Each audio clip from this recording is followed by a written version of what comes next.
grants exclusively to parishes in our diocese to fund innovative programs and projects to help bring new life and energy to congregations and the communities they serve. The hope is that these grants will inspire their parishes to undertake similar programs, to inspire them, and to help learn from the experiences of those receiving grants.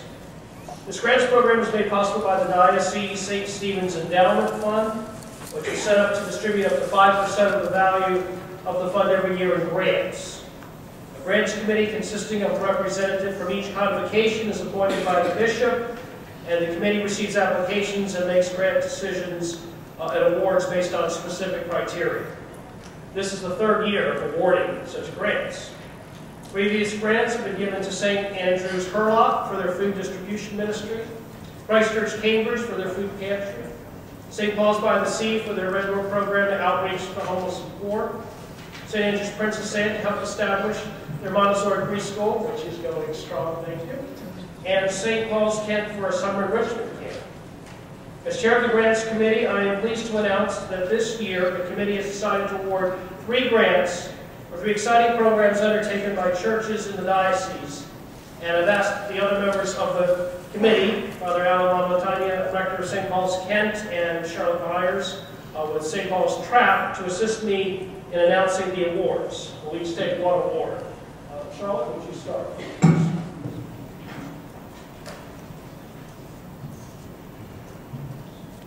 We are very pleased on the committee to announce that Y Parish will receive a grant to provide for the of $500 to provide for the participation of 2 Y Conservatory of musical staff members who will teach and develop the music and drama elements of the Queenstown Community Vacation Bible School.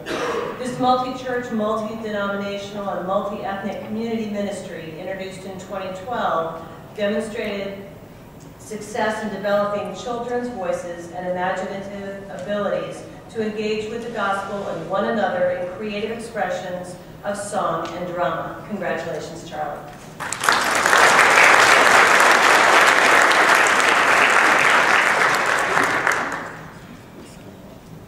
I think it's fair to say that when this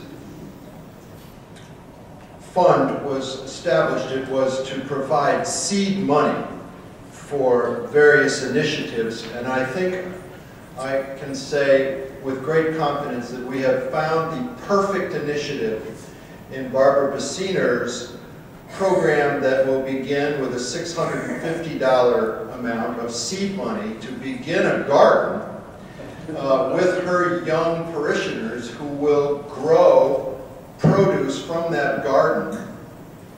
And I'm beginning to name it for you, which you may appreciate or not, but I'm starting to think this is the Garden of Wheaton.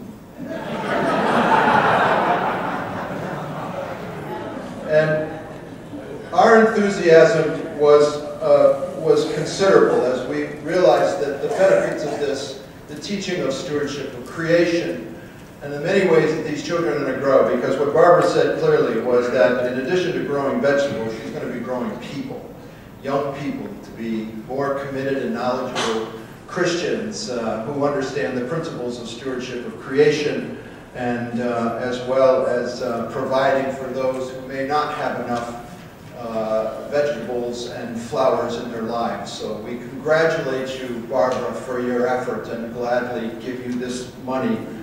Grow with God, if you will.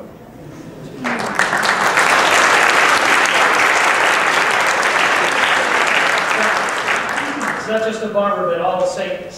Mary's in Pocomoke, so thank you very much. The third grant is awarded to Trinity Cathedral. Trinity will receive $1,600 for their project to establish a house church ministry within their congregation. In their grant application, the cathedral recognized that societal changes and pressures have impacted faith communities, especially Sunday worship, writing that, quote, "We believe that the reclaiming of the historic role of house church is a timely response, a way of empowering lay people to take more seriously their personal spiritual journey, while also discovering their own unique gifts for corporate spiritual worship." The goal of the project is to create a vibrant house church where lay leaders trained and supervised by ordained clergy preside over worship mentoring, education, hospitality, and pastoral care for 12 to 20 people in an intergenerational setting. The house church would meet twice a month and would be complementing rather than competing with the cathedral's regular Sunday worship. The grant will be used to purchase music, vessels for Holy Communion, and fabrics such as banners and appointments for Eucharist and a prayer meditation station. Funds will also be used for a musician and publicity and marketing materials. The committee applauds the cathedral for taking a chance and a new approach to worship and for its thoroughness in planning this project. We hope that other churches in the diocese and the wider church can learn from this project and be inspired as well. Congratulations to Trinity.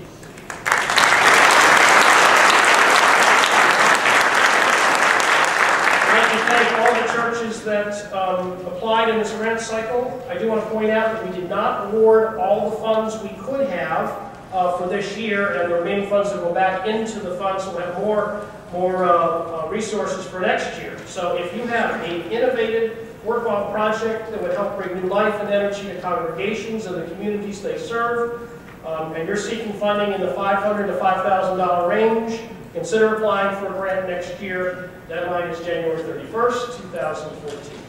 Thank you and congratulations again to the award recipients.